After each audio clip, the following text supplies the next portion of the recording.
Hello everyone, this is Roxas1359. Welcome back to Let's Play The Legend of Zelda, The Wind Waker. Last time, we ended up leaving Dragon Roost Island to come to the Forest Haven, only to find out the Great Deku Tree is in a little bit of a pickle. Seems one of his little Koroks, Makar, has gone into the Forbidden Woods, and it's up to us to go and save him. That sounds like an excuse to have a forest dungeon. And if it was one, believe me. This is honestly something I spent a little bit too much time on when doing that. But, as you can see, I am back in the Forest Haven itself because basically I ended up having to go all the way back here, so I cut out the trip back. So then we could just fall down over this way.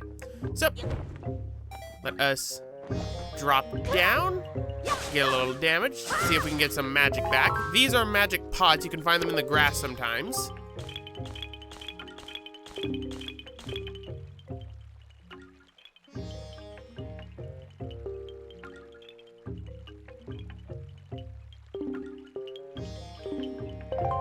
Don't worry, I will, you adorable little thing. Seriously, I love the Koroks, they're adorable. And Makar, he's my favorite. But, there it is, folks, the Forbidden Woods. And funny thing about this, notice how it's basically another giant tree that is dead. Through what I understand, the Forbidden Woods, I believe, is the remains of the original Deku Tree from the Legend of Zelda Ocarina of Time. That's what I'm getting from this, and that the one that we end up talking to is the Deku Sprout. And I know I'm already pissing people off because I'm calling it Deku and not Deku, because technically in Japanese it's Deku, but I've always called it Deku. So screw that argument. Seriously, it's a lot larger of an argument than you'd suspect. But let's change the wind. What we need to do is we need to fly over to the Forbidden Woods, which this can be a little bit of a pain, I will admit, because you have to time your flight with the tornado or the updraft that's right there. So we need to wait a bit for that to make a full circle around, and then we can start flying on over. But if you're not careful, you can end up misjudging, and you can end up falling into the water, which pretty much resets you to back here, but your magic doesn't reset. But you don't need to worry too much about magic. A lot of the time, grass will contain the magic pots that we ended up getting, or they actually look like little sticks. But let's keep flying across. I really shouldn't be having the Deku leaf on the Z button because it's a little bit awkward for me when I do, and I accidentally, for some odd reason, I always hold the button whenever I'm flying, which is something you shouldn't do. But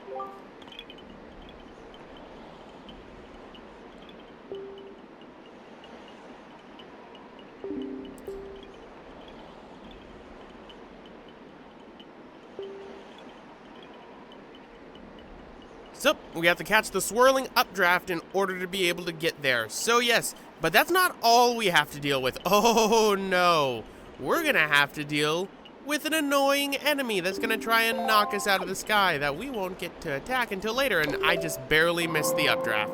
So, let's use the Wind Waker to change the wind's direction again. There we go.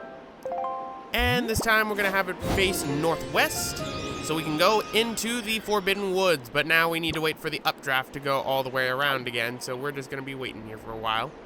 This is gonna take a while, isn't it?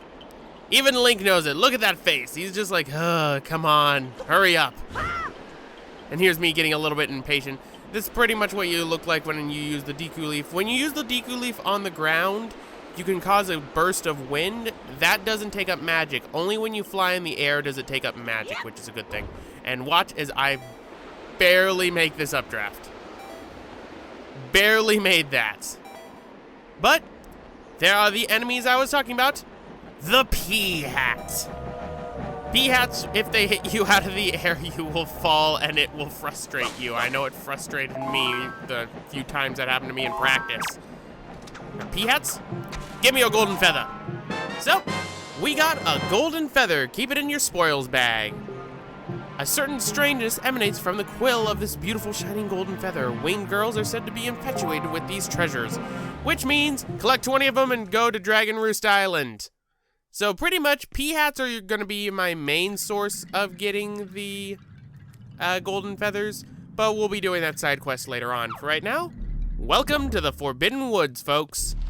Creepy, and already filled with choo-choos. So many green chews. So, let us wait for them to get up. There we go. I killed both of them, so now let's kill these ones. Give me their chew jelly first. Gotta grab that chew jelly. Die. Now, green choo-choos, unlike red counterparts, take 2 hits to kill instead of just 1.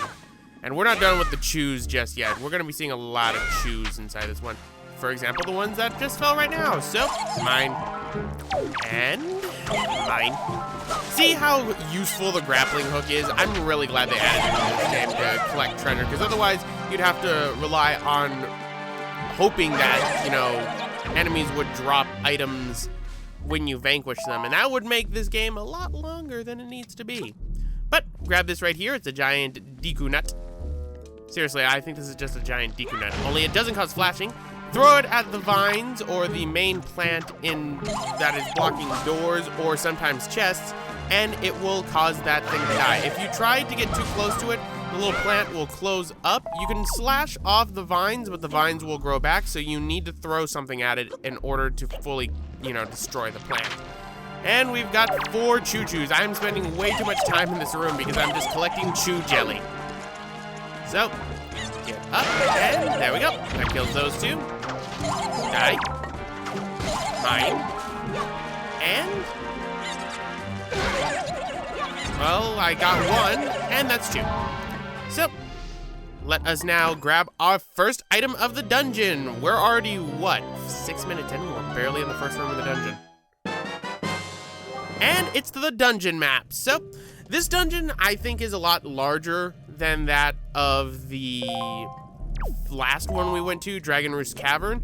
But I spend way too much time in this dungeon, to be quite honest. I was half tempted to actually re-record this entire part because I just took so long inside the dungeon. Specifically, this room in general, I take a long time in. But we got some Boko Babas here, so mine. And bye. Pretty much inside this room, we're actually gonna find one of the sea charts that are for this dungeon. Not inside there, that will give us, I believe, a joy pendant or just some rupees. But more on the upper floors. And honestly, part of the reason why I take so long is because I am just so explorative inside Zelda games for dungeons. As you can see, you can use the Deku Leaf to basically stun enemies or to get rid of leaf piles. So that's a benefit to it. And why isn't this working? Work. There we go. Die. And die. And as you can see, the plant closes up. I can cut off the vines, but they'll just regrow, as you can see. So what you need to do is you need to get something to actually hit this thing while it's open. We don't have the dungeon item to do this, and you notice that I just accidentally hit the Wind Waker. That's gonna be a running trend in this dungeon because I don't think of the foresight to actually get rid of the stupid Wind Waker off my inventory. I don't know why. Later dungeons, this will not be a problem, I swear. But let's keep going up. And as I mentioned in the last part, if you land inside these little bulbs while you're flying, or if you don't have full magic power, then they will actually restore your magic power. This is only something that's relatively related to this dungeon, so no worries. There's only, I can think of one other place that has these little bulbs inside them besides the forest, Forbidden Woods. But here's where we need to go. And we have bomb flowers right here, and here's me accidentally hitting the Wind Waker.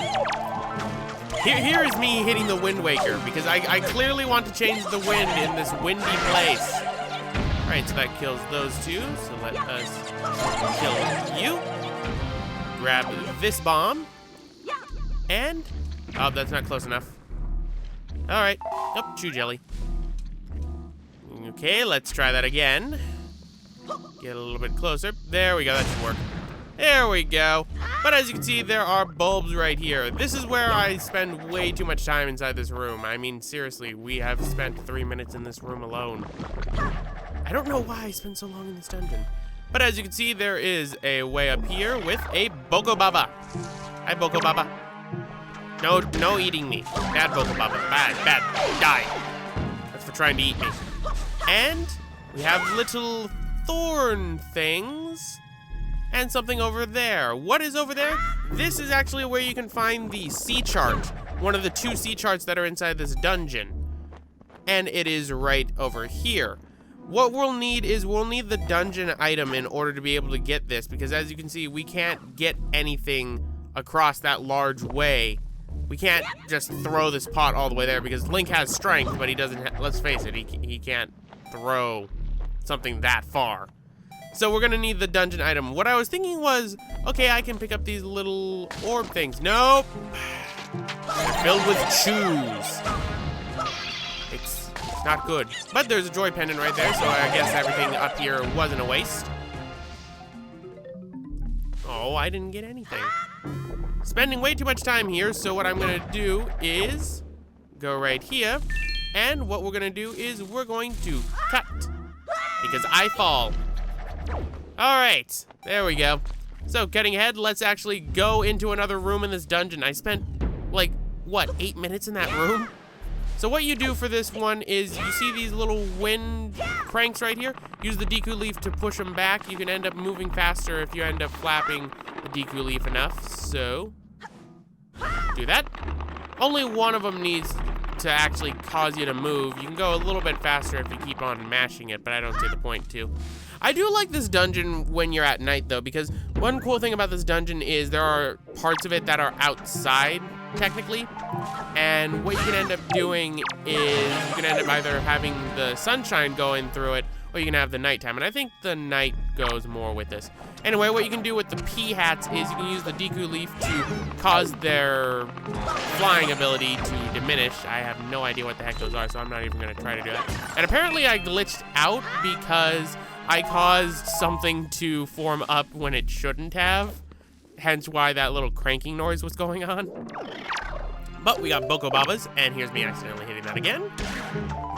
You know, I do that 3 times. I don't get the idea.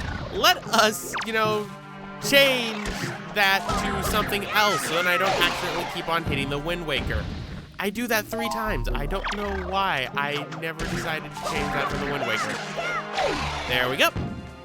But kill this Boko Baba, and a bud will form. So let's go on up. And continue going up. It's a good thing that even though it's nighttime, the dungeon music's still playing. Otherwise, it'd be a pretty boring dungeon. I'm this type of person that needs to have music playing in the background whenever I'm playing a game. Otherwise, I get extremely bored and lose interest. It's more of because I find myself a bit of a music snob for game music. But grab this Deku nut right here, and what we're gonna do is we're gonna go back, make sure this doesn't fall. And one thing I should mention about Deku nuts, the moment you pull them off their stem, they will fade away after a while. You'll notice it gradually until eventually they just poof out of existence and then show back up where they were originally. So, we got another one right here, but it's blocked by thorns. So what you use is the Deku leaf. And now we need to go and grab the nut, if I can grab it. There we go. And bye-bye. Now to come to the main part of the dungeon. Yeah, I know. We're barely at the main part of the dungeon right now. All right. So what we need to do is we need to go up around over this way. In terms of just this dungeon in general, I don't mind this dungeon, but honestly, I find it to be kind of boring, really. And that's really because a lot of the dungeons follow tropes in Zelda games, and the forest trope is one that's been used at this point for when I was first playing this game. This was the first time I had ever played a forest dungeon, but after playing other Zelda games, now I can see that it's constantly used.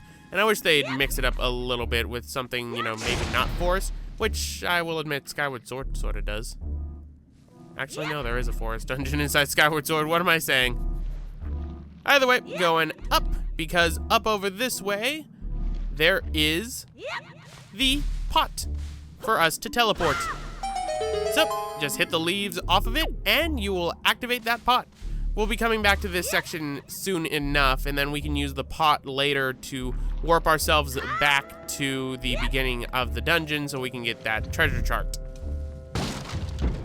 But now, it's time for something adorable. Little urchin spines. Pretty much these things, if they end up crowding onto you, use a spin attack to knock them off. And what they do is, they don't zap your health or anything, they just make you move a lot slower. Afro Battler ended up loving these things inside this dungeon. He loved taking one of them around with him inside the dungeon. It was rather hilarious. But me, I will just kill them all. So, let us open this chest. And we did all that for just a yellow rupee, when I have a max wallet. I hate early Zelda games with this. This would actually get fixed inside of Twilight Princess, although Twilight Princess had its own problems when it came to rupees, in which pretty much if you were full on rupees, you would put them back inside the chest. I like that design choice.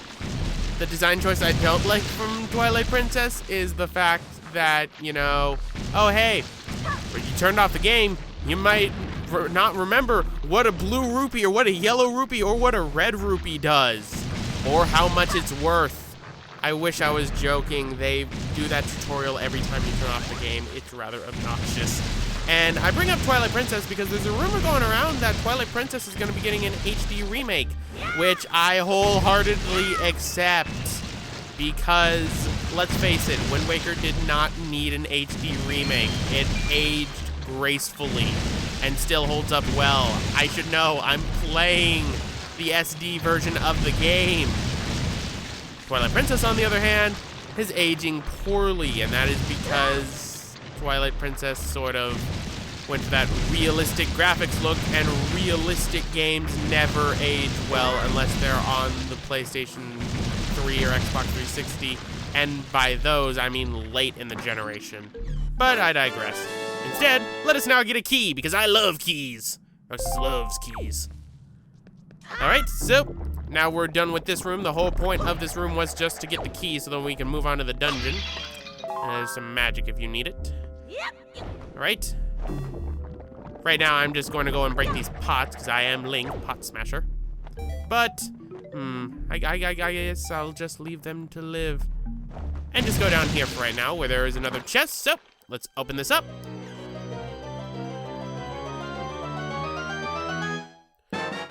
And we get the compass. So now we know where all the treasures are, even though I know where the 2 treasure charts are inside this dungeon, so it really does not matter. But let us keep going around. I guess I will leave those pots to their doom, forever unsmashed inside this dungeon.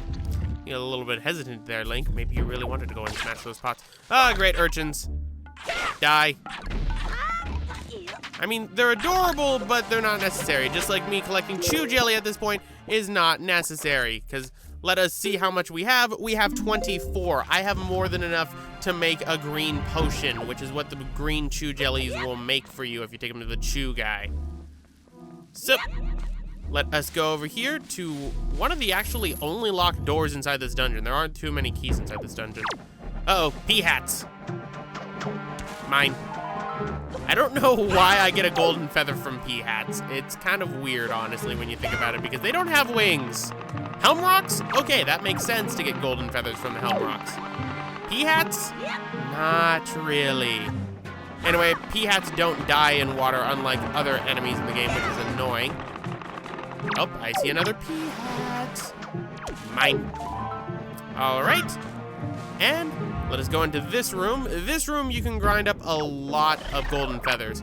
But we also have that weird little bug thing. I honestly don't know this thing's name. It's one of the few names I don't know. But what it does is it likes to poop out the little urchins. And I did it again. All right. Just hit it in the butt a few times, and it dies. All right. Off me. There we go. Oh, we got more. Off. Nope, get over here. Get over here. Oh, fine, I'll just leave you be. Just think about what you've done. Hat. All right, die. Oh, come on. There we go. Now, the thing about pea-hats is we can't kill them when they are able to fly because for some odd reason, the little propeller that they have makes them invincible to a sword. Yeah, I know, I don't see that either. But apparently it does, so don't question it, Roxas. Oh, pea-hats. Mine. Okay, there's more. Stop. Mine. No. Mine. I'm just robbing them blind. Anyway, as you can see, there is a way right there, but we have a door right here. So let's go inside here to a transition. Ooh, what's happening? Something bad.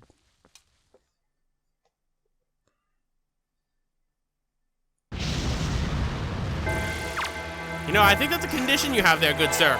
So, meet our mini boss. It's basically a flying version of the urchin spawners. I will just call them urchin spawners, honestly. Pretty much, it just poops out urchins all the time. What you can do is there is a reaction command to do that allows you to basically, you know, be able to jump up and cut off its wings. I will mess up this fight so much because I hit the button, but for some odd reason, it delays me. And I think it's because the urchins right here prevent me from jumping. So I think that might be what it is. What we have to do is we have to cut off its wings, then we'll end up taking on its regular form, and then once we beat that, we get the dungeon item for this dungeon. All right. Come on, get over here. Oh, stop it. Oh, stop that. And stop pooping out the urchins too. How did that even hit me? What, like I said, not my best dungeon.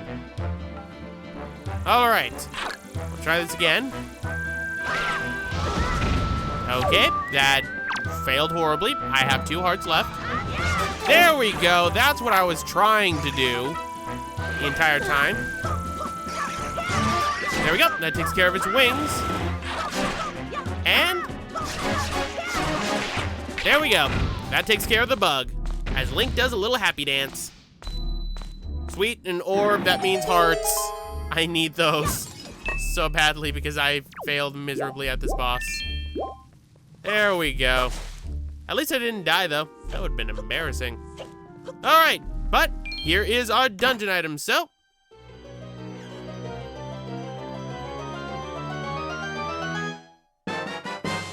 we get the boomerang. Sweet! Looks awesome, too. Target specific objects by holding the button and you set it to and aiming at something until a red targeting cursor changes to a little red, well, yellow thing. You can target up to 5 enemies with the boomerang. You can use this to also actually take out any of those little plants that are on the treasure chest. So this is what we need. But anyway, guys, gonna end it off right here. This has been Roxas1359. See you guys next time.